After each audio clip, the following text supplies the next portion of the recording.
Electric vehicles, all the rage, very popular here in the Valley. California has a law requiring electric-only car sales by 2035. So you've seen them in ads, maybe even dreamed about owning one. But right now, these 14 cars are crashing harder than ever. Sleek sports cars, family SUVs, rugged trucks, none are safe from the truth. What went so wrong? Were they overhyped, overpriced, or just built for a market that doesn't exist anymore? We're diving into the stories the brochures never told you. Which names you recognize and which might surprise you. Watch until the end and you will start rethinking everything you thought you knew about iconic cars. Starting with Volkswagen ID.4. When this electric sport utility vehicle launched, it was billed as the turning point for one of the world's biggest automakers, a stylish, family-ready gateway into the electric era. The promise? Mid-$40,000 pricing, everyday practicality, and the kind of design that could tempt gasoline drivers to finally make the switch. It was meant to be the bridge between budget EV commuters and luxury electric flagships. Instead, it landed in a no-man's land. It is too expensive to undercut the value-focused electric hatchbacks, yet not advanced enough in performance, charging speed, or interior quality to pull buyers from premium EVs. In a market where shoppers demand standout strengths, decent in everything is often the quickest path to irrelevance. Brand image hasn't helped. While respected overseas, the company still faces lingering trust issues in the United States. Its infotainment, a deal-breaker for tech-savvy EV buyers, has been slammed for laggy responses, clumsy menus, and unreliable voice commands. Add to that a weaker charging network compared to segment leaders, and hesitation grows. Incentives have become steeper, but dealership lots remain stocked, especially in urban markets where charging convenience matters most. Increasingly, buyers in this price bracket are choosing plug-in hybrids instead, vehicles that promise electric efficiency without range anxiety. The ID.4 was supposed to be the brand's statement of intent for the future. Instead, it's become a cautionary tale about how quickly ambition can be swallowed by competition. And speaking of icons at a crossroads, let's talk about a car that's traded burnouts for uncertainty. Ford Mustang Coupe. Some of you will see this and instantly disagree, but hear me out. For decades, this rear-wheel drive coupe has been a rolling symbol of attainable speed. A long hood, short deck, and engines ranging from a punchy Turbo 4 to a thundering V8. Priced in the mid-$30,000 range, it once offered the average driver a direct taste of motorsport adrenaline. The problem is that the market has moved on. Buyers are trading two-door coupes for sport utility vehicles and electric crossovers, and even its own electric stablemate now gets the lion's share of marketing and media buzz. Demand is fading, not because the car has lost its style or performance, but because the audience for fuel-hungry performance coupes is shrinking fast. Economic realities bite hard too. High interest rates and steep insurance premiums are locking younger drivers out. Regulatory pressure is pushing manufacturers towards electrification, making big displacement engines feel like relics in waiting. Dealers are now leaning on long-term financing, price drops, and package deals, yet last year's models still sit, sometimes for over 400 days, turning a showroom crown jewel into a financial anchor. So here's the real question. Is this a tragic market casualty, or proof that even legends must evolve or die? Drop your take in the comments. Should heritage muscle fight to survive in an electric future, or is it time to let go? This debate leads us straight into a case where the shift to electrification promised a revolution, but delivered something far more conflicted. Chevrolet Blazer EV. Unveiled with striking lines, a modern interior, and promises of competitive range and charging speeds, this mid-size electric sport utility vehicle was intended to reintroduce a storied nameplate for a new generation. Priced from the mid-$40,000 range upward depending on trim, it was positioned to compete directly with established electric crossovers while leveraging the appeal of a familiar badge. The anticipation built steadily in the months following its announcement, with pre-production previews highlighting sharp design and a tech-forward cabin. Yet, as the launch approached, problems emerged. Software issues delayed deliveries, with early adopters facing repeated pushbacks on their orders. Early production runs were limited, creating frustration among reservation holders and eroding goodwill. Pricing adjustments further complicated matters. Increases announced between reservation and delivery dates led some prospective buyers to cancel altogether. Meanwhile, rivals introduced new or updated models with superior range, faster charging, and more competitive lease offers, pushing the Blazer EV into an uphill battle before it even reached volume sales. Early reviews highlighted a mix of strengths and weaknesses. While ride quality and interior space earned praise, the software glitches, range inconsistencies, and occasional charging hiccups undermined its credibility in a segment where trust in technology is paramount. Dealers faced the unusual challenge of having demand during announcement stages, only to see it cool rapidly once production realities set in. The mismatch between anticipation and execution is a reminder that in the electric vehicle market, momentum is fragile. Delivering on promises is essential, and hesitation or missteps can shift attention elsewhere in weeks. The story of over-promising and under-delivering contrasts sharply with our next car, where design and performance are not in question, yet a stubborn reliability reputation continues to overshadow genuine strengths. Alfa Romeo Giulia. From the first glance, there is an undeniable allure in its sculpted lines and confident stance. Italian design sensibilities merge with sharp handling and balanced weight distribution to create an experience meant for those who cherish the drive. On paper, the performance specifications rival vehicles costing far more, promising an escape from the predictable offerings of mainstream luxury sedans. Yet, promise does not guarantee lasting success. Owners have reported persistent reliability issues, from electrical malfunctions to drivetrain faults.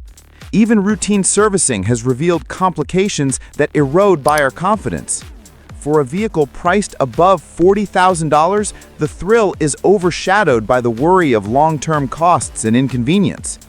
Sparse dealership coverage across the country adds to hesitations, as potential buyers weigh the challenge of accessing qualified service. Sales figures speak clearly.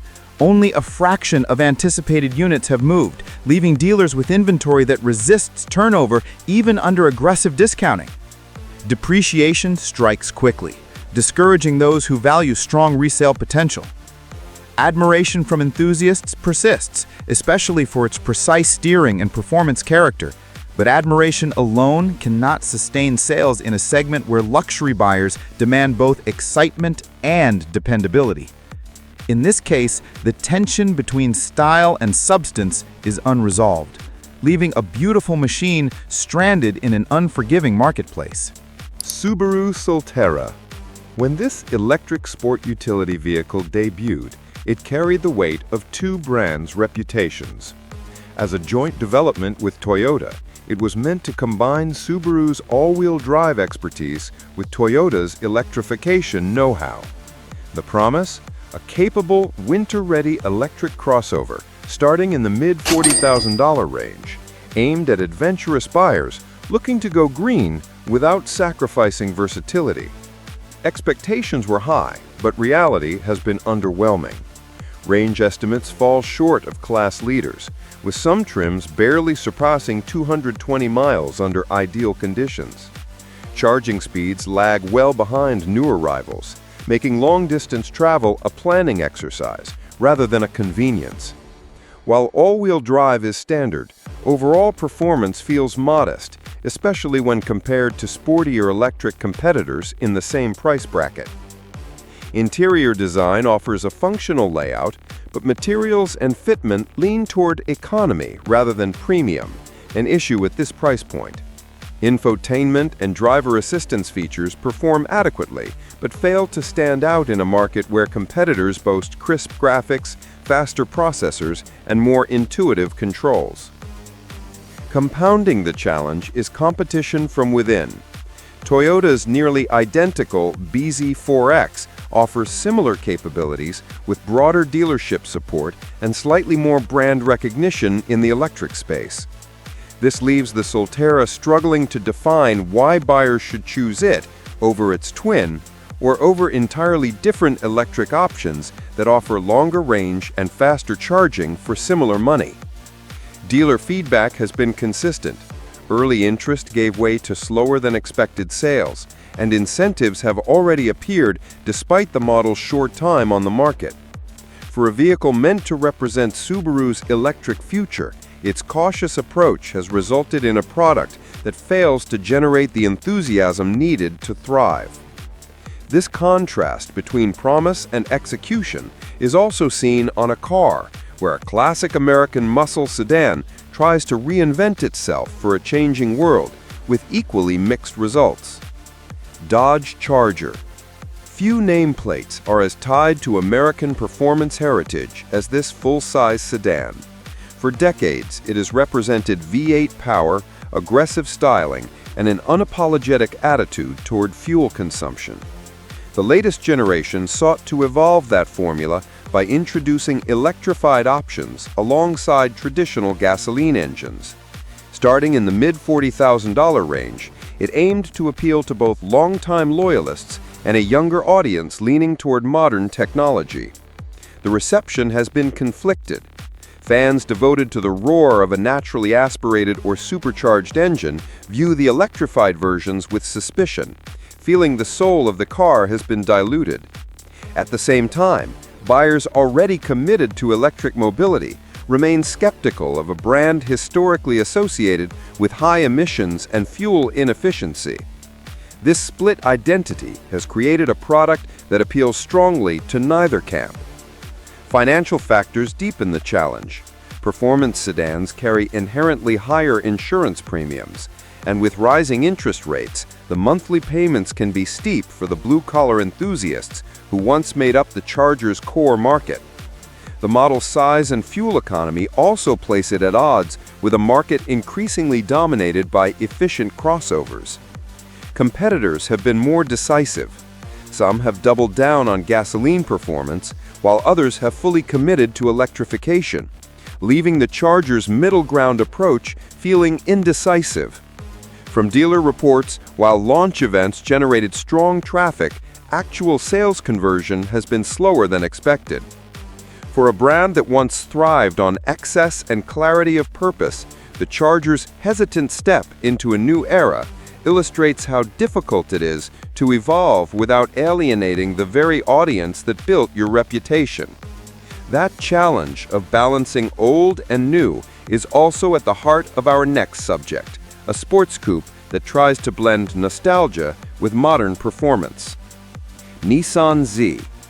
Reviving an iconic badge is a delicate task, and this two-door coupe was intended to strike the perfect balance between heritage styling and present-day capability. The design draws heavily from past generations, with sleek proportions, rear-wheel drive, and a twin-turbocharged engine that can be paired with a manual transmission, a combination that excites enthusiasts. Priced in the low $40,000 range, it promised an attainable alternative to high-end sports cars. Yet the execution has left it caught between worlds.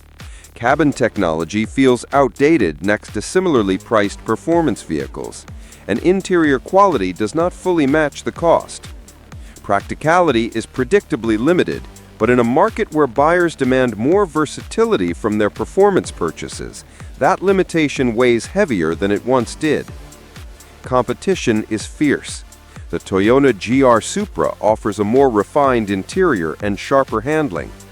Hot hatchbacks deliver comparable speed with added everyday usability.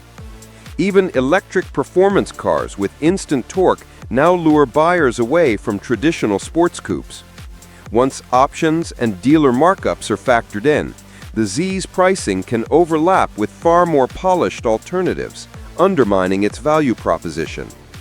Enthusiast loyalty remains, but outside that niche, the Z struggles to gain traction. Sales have been steady, but not spectacular, and inventory is beginning to linger. In an era where performance must often coexist with daily comfort and cutting-edge tech, the Z's narrow focus feels less like purity and more like stubbornness.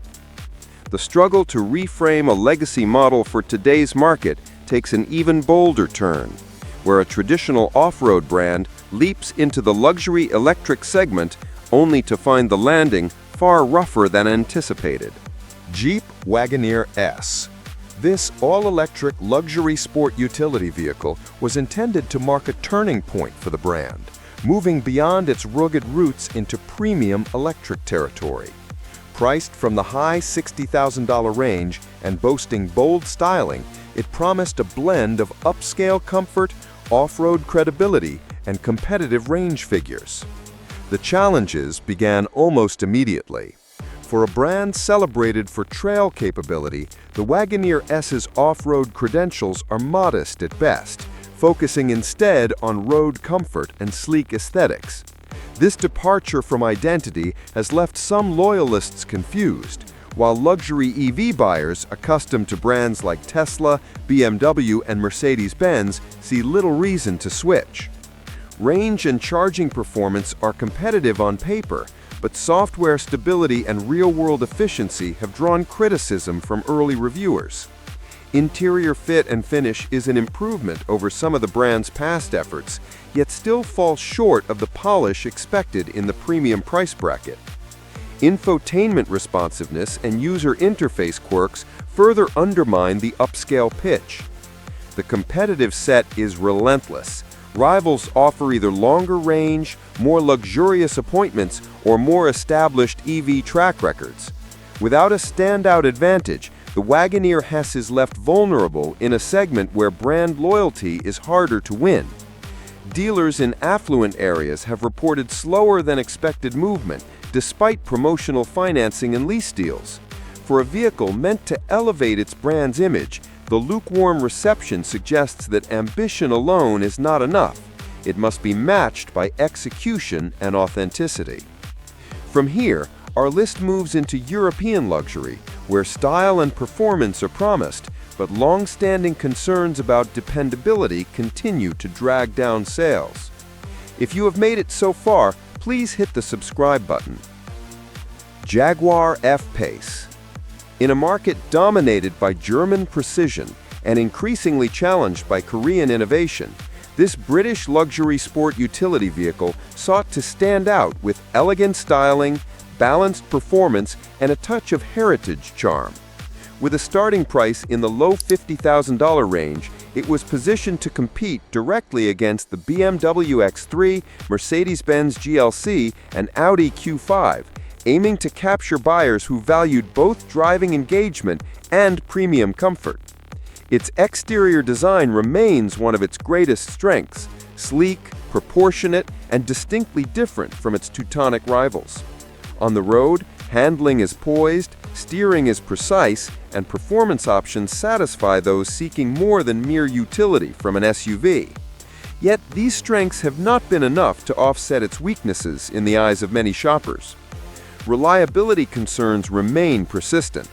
Owners have reported everything from electrical system glitches to mechanical failures within the first years of ownership. In the luxury segment, where expectations for seamless operation are high, such issues are damaging. Depreciation compounds the problem, with resale values trailing far behind class leaders, making leasing a more attractive option than ownership. Yet even leases can be a hard sell when brand confidence is low.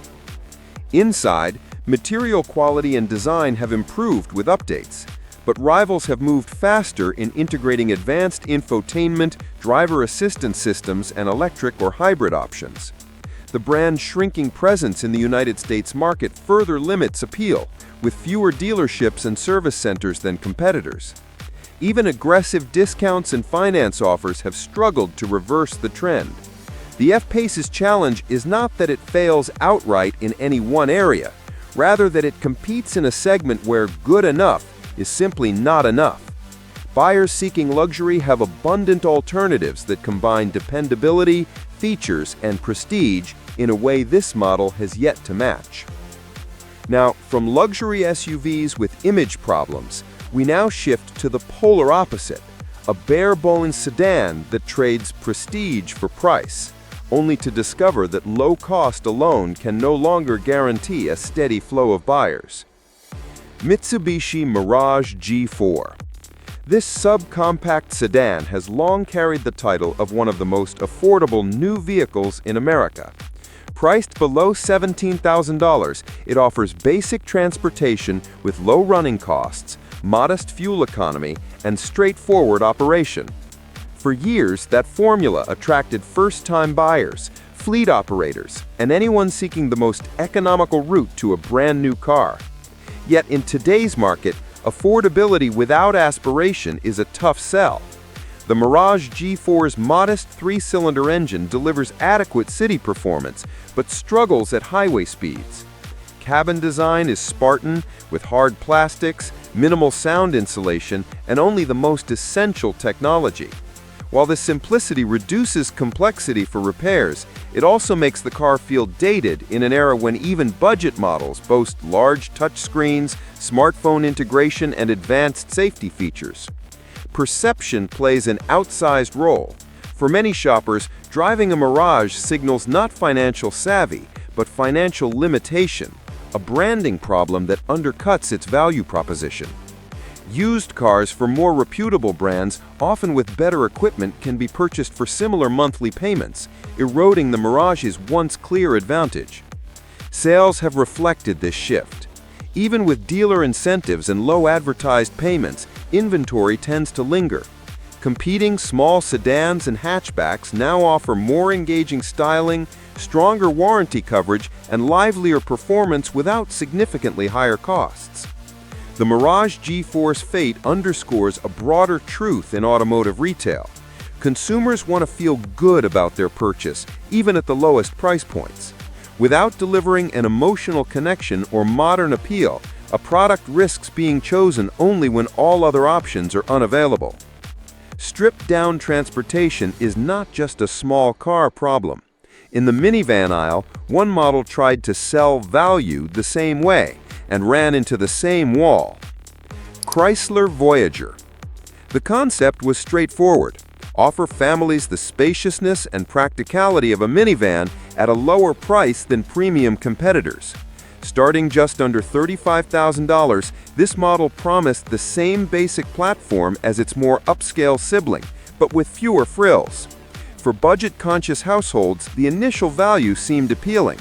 However, the execution revealed limitations that became apparent on close inspection.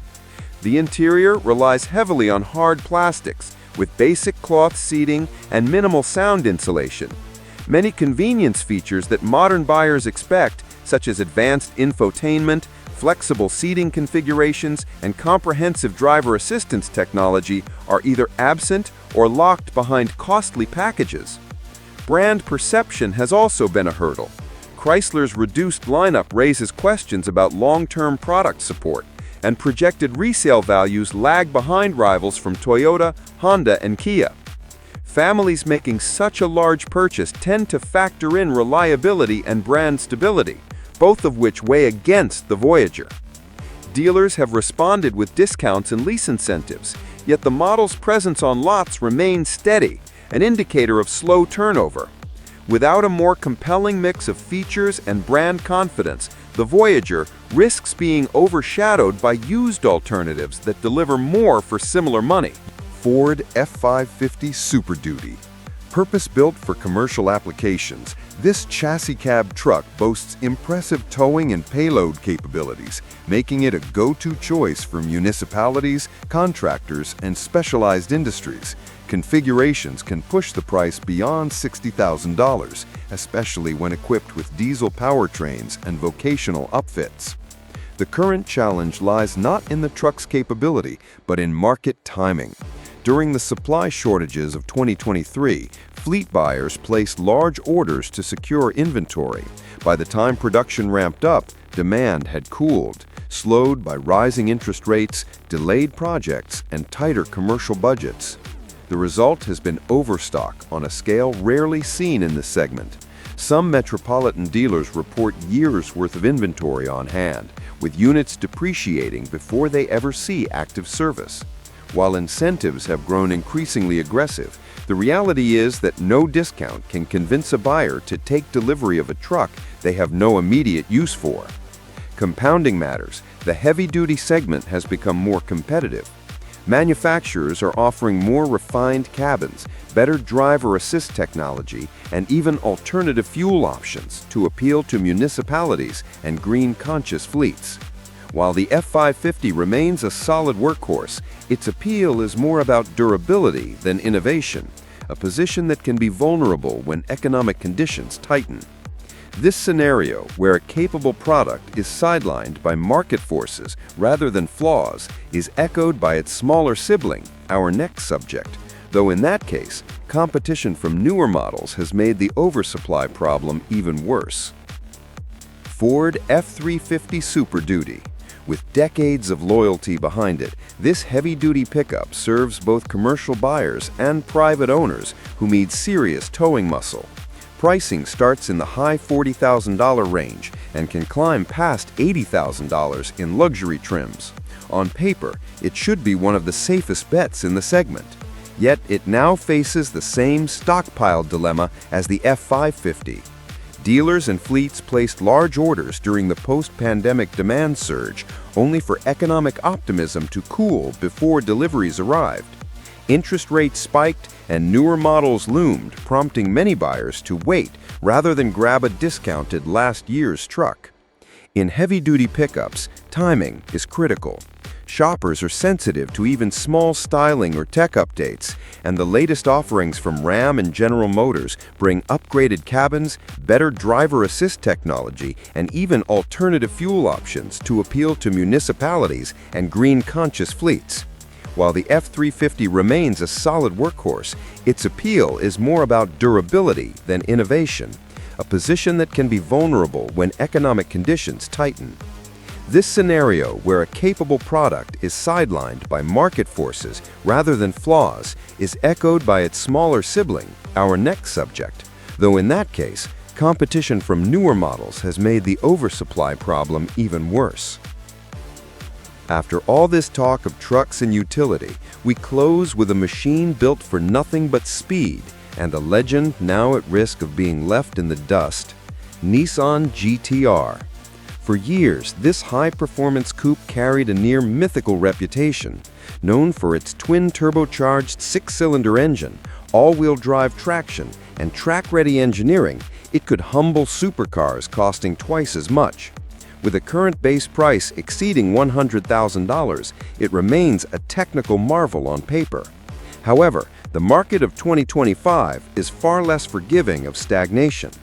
The GTR's core platform has gone largely unchanged for over 16 years, and while incremental updates have kept it competitive in raw speed, its cabin technology, infotainment system, and efficiency fall behind modern expectations.